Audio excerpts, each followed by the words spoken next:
오늘은 19장 마지막 부분입니다. 요수아 19장 40절부터 51절까지입니다. 구약성경 348쪽에 있습니다.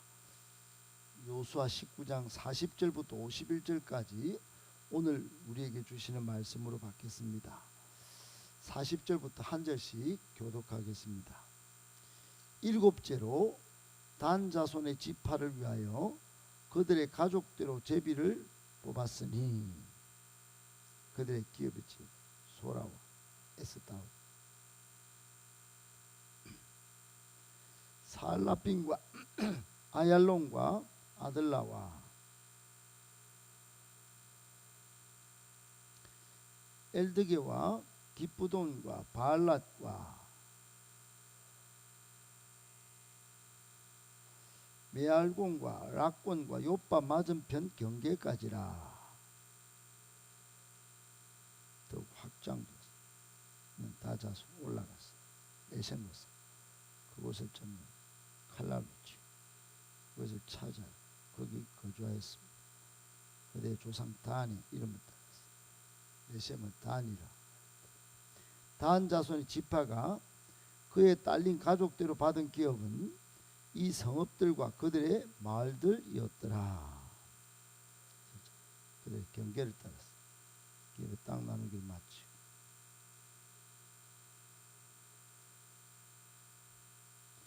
곧 여호와의 명령대로 요수아가 요구한 성읍 에브라임 산지 딥낫 세라를 주매 요수아가 그 성읍을 건설하고 거기 거주하였더라.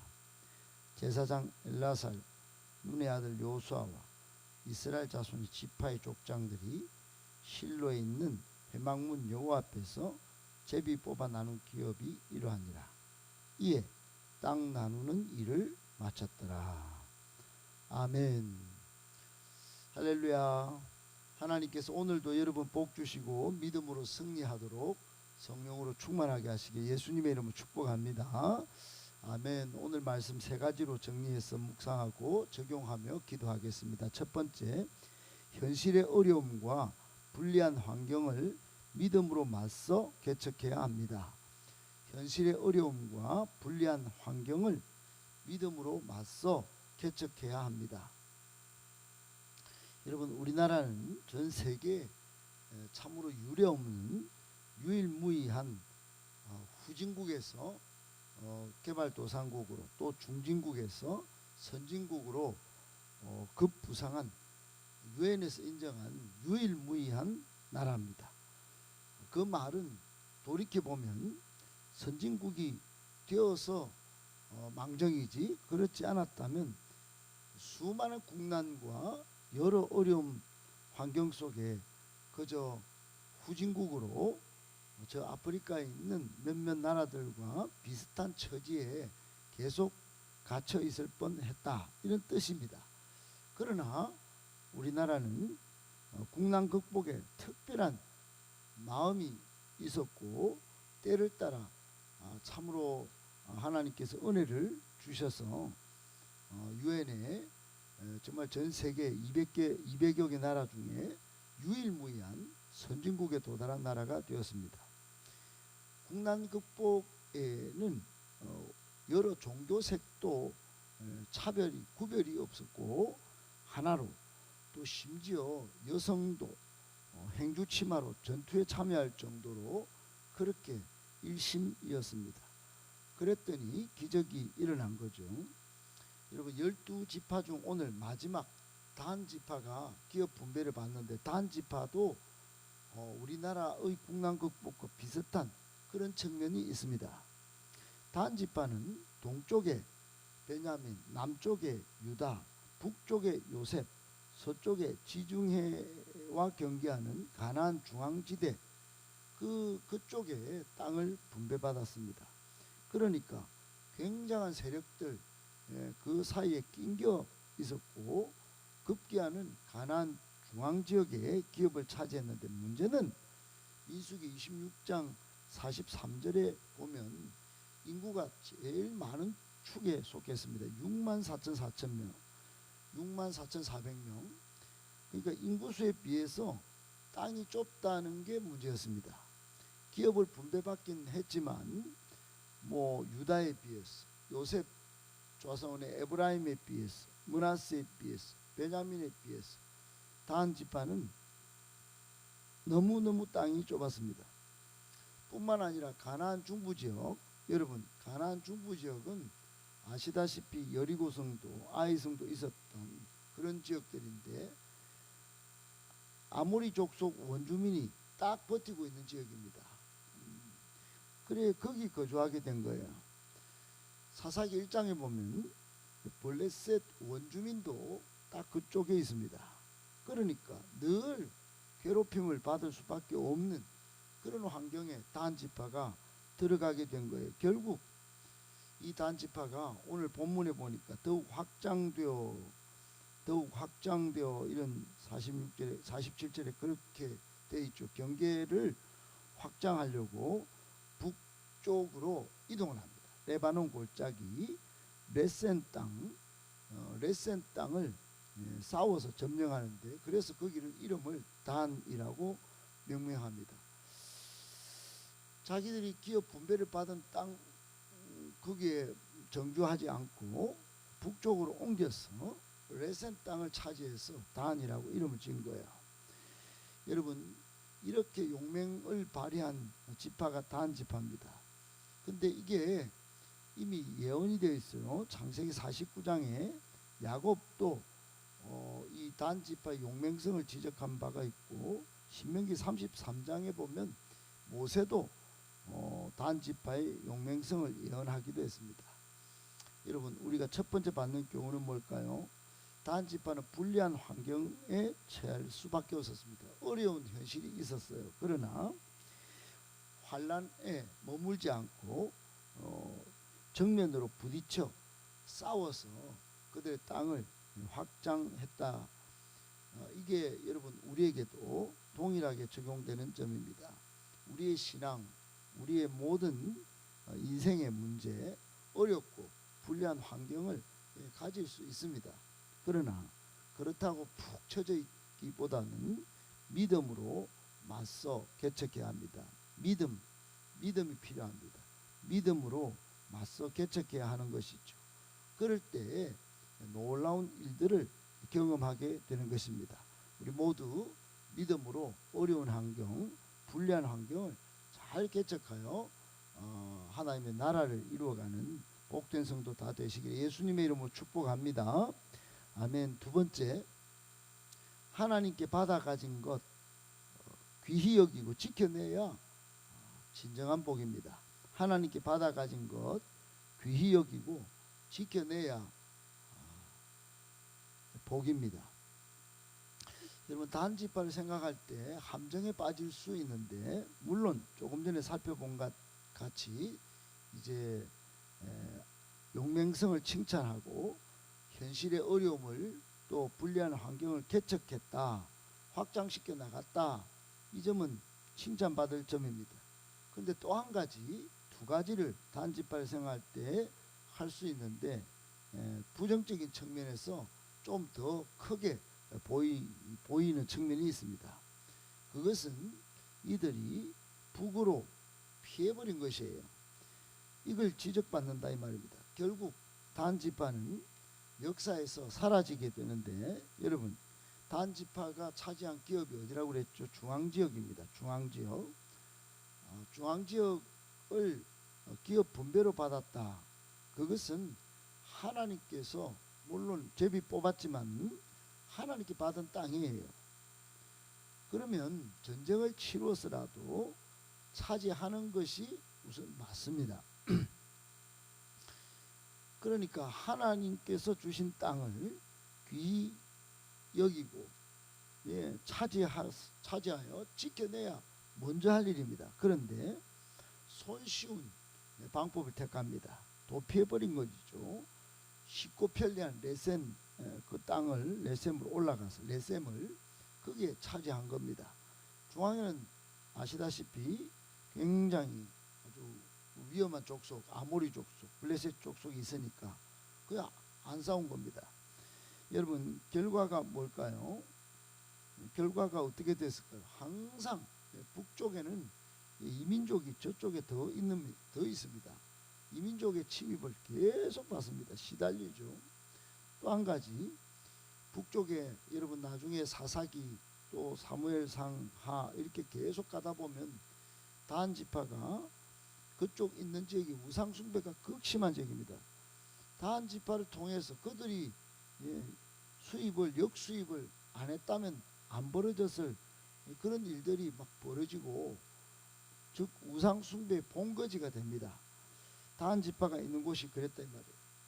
그러니까 결국은 명맥만 유지할 정도로 세력이 약화됩니다. 12지파 중에 가장 빨리 명맥이 사라지는 거예요.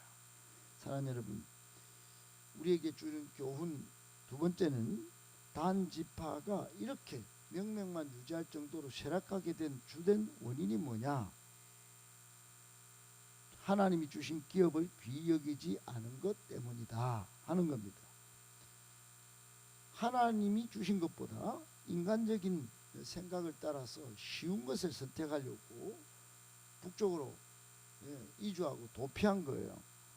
그에 여러분 개척했다 이런 측면에서 보면 용맹성을 칭찬받을 만하지만, 우선 하나님과의 바른 관계가 형성되지 못한 측면은 굉장히 심각한 신앙적인 측면입니다.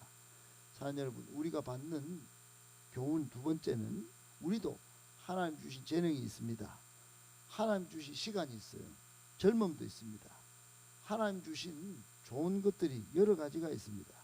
그걸 귀히 여길 줄 알아야 합니다. 그걸 귀히 여길 줄 모르고 지키지 않고 우선 내 생각에 내 촉을 믿고 내 기준을 따라서 그렇게 뭔가 자꾸 하려고 도전하다 보면 그게 복이 아니고 시쳇말로 저주가 될 수 있다는 겁니다. 우선 내가 조금 안 좋고 그렇다 하더라도 시간이 불리하고 재능이 좀 없고 딸리고 여러 가지 가진 것이 없다 하더라도 여러분 우선 하나님이 주신 것을 잘 담금질하고 또 전력 질주하는 그런 모습을 보일 때 그게 진정한 복이라는 사실을 꼭 기억하고 고난 뒤에 영광을 받아 누리시는 우리 복된 성도님들 다 되시기를 예수님의 이름으로 축복합니다. 아멘. 마지막 세 번째, 작은 것에도 소홀하지 않는 자세, 진정한 리더의 자격입니다.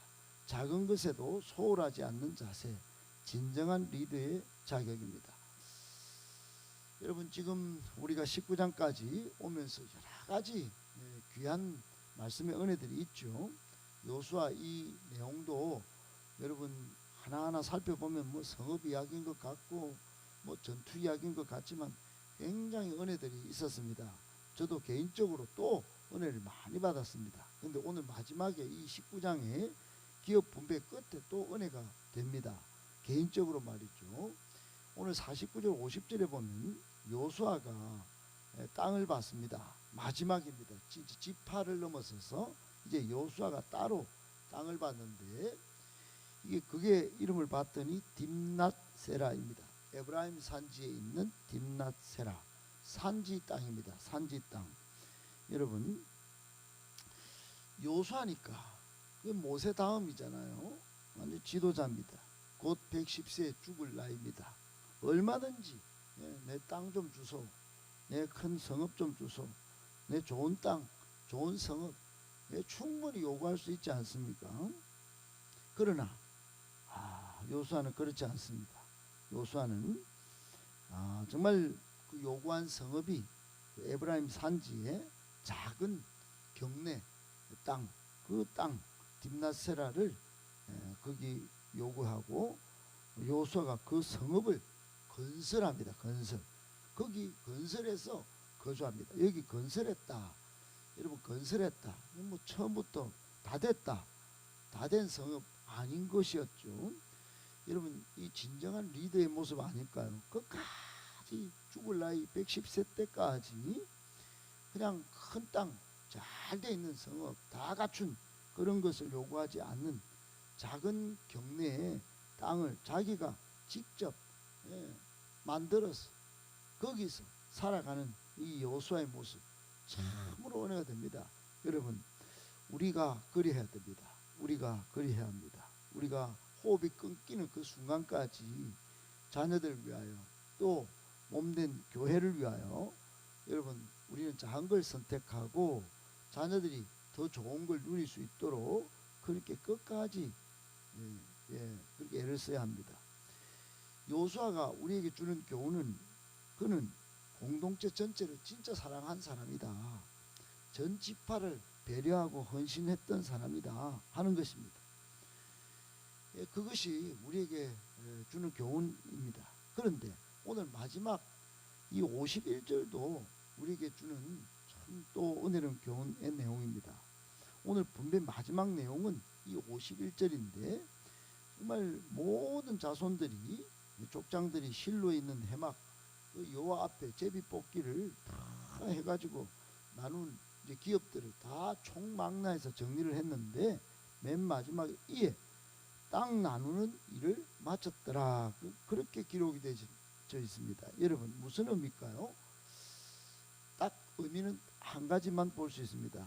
하나님의 약속, 가나안 땅 차지해서 분배하는 이 일, 700년 전에 하나님께서 말씀하신 건데, 약속하신 건데 이걸 마쳤다는 겁니다. 700년 만에 하나님의 약속의 땅을 차지해서 기업 분배를 끝내고 성취시켰다 하는 겁니다. 여러분, 하나님의 사람, 리더, 작은 것도 충성했던 여호수아의 모습에서 우리도 교훈을 받습니다. 그 작은 것에 만족할 줄 알고, 그러니 여호수아가 큰 일을 감당하고 큰 공동체에도 시실하고 충성했지만 가장 중요한 게 뭐냐? 신앙생활은 하나님의 약속을 성취하는 것입니다. 사명자로서 끝까지 오늘 마칠 때까지, 땅 나누는 일을 마칠 때까지 하나님의 약속을 바라보고 그 일을 이루기 위하여 달리는 것입니다. 그러면 하나님은 약속에 신실하십니다. 하나님의 때에 하나님의 방법으로 일을 이루십니다. 지체하지 않으시고 반드시 때가 되면 이루십니다. 사랑하는 여러분, 꼭 기억하고 오늘 주신 마지막 세 번째 교훈, 작은 것에도 소홀하지 않고 하나님의 약속을 성취하기 위하여 끝까지 달린 이 모습, 진정한 리더의 자격이다, 그런 모습이다 생각하시고 우리도 그런 모습을 갖추어 하나님 나라 복음을 이 땅 가운데, 온 세상 가운데 널리 전파하는 사명자로 하나님의 약속을 성취하여 주님 재림을 다시 만나는 저와 여러분 다 되시길 예수님의 이름으로 축복합니다.